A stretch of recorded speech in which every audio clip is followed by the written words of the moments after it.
বিজ্ঞানের অনেক আশীর্বাদ এবং বিভিন্ন রকম গবেষণার ফলস্বরূপ যে ভ্যাকিউম ইরেকশন পাম্প থেরাপিটি আবিষ্কৃত হয়েছে, এটি কিন্তু একাধারে আপনার ভেতরে এই হারিয়ে যাওয়া শক্তিকে যেভাবে সঞ্চারণ করতে পারে, ঠিক একইভাবে কিন্তু আপনার ভেতর থেকে হতাশা, হীনমন্যতা এবং যে ভয় আপনার ভেতরে তৈরি হয়েছে, এই জিনিসটিকেও কিন্তু আপনার থেকে দূর করে দিতে পারে। কারণ যৌন অক্ষমতা বা পুরুষত্বহীনতা, যেটাকে আমরা অনেক সময় লিঙ্গের শিথিলতা বা ইরেকটাইল ডিসফাংশন, সংক্ষেপে ইডি বলে থাকি, এই জিনিসটি কিন্তু আপনাকে একটা কালো থাবার মতো গ্রাস করে নিতে পারে।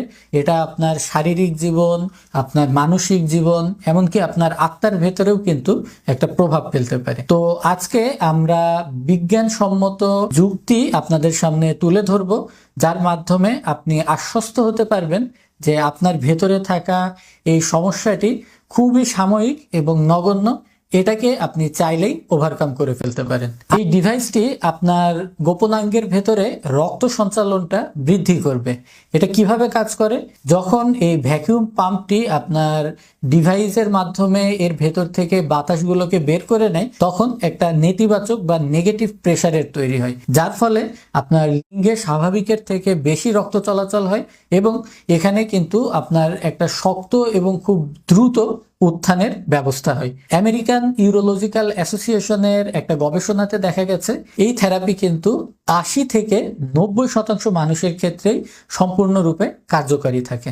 এই ডিভাইসটি কিন্তু আপনার পিনাইল টিস্যুকে সুরক্ষিত রাখবে। এটি সম্পূর্ণরূপে কেমিক্যাল বা মেডিসিন মুক্ত একটা পদ্ধতি হবার কারণে কিন্তু ব্যবহারের পার্শ্ব প্রতিক্রিয়া থাকছে না।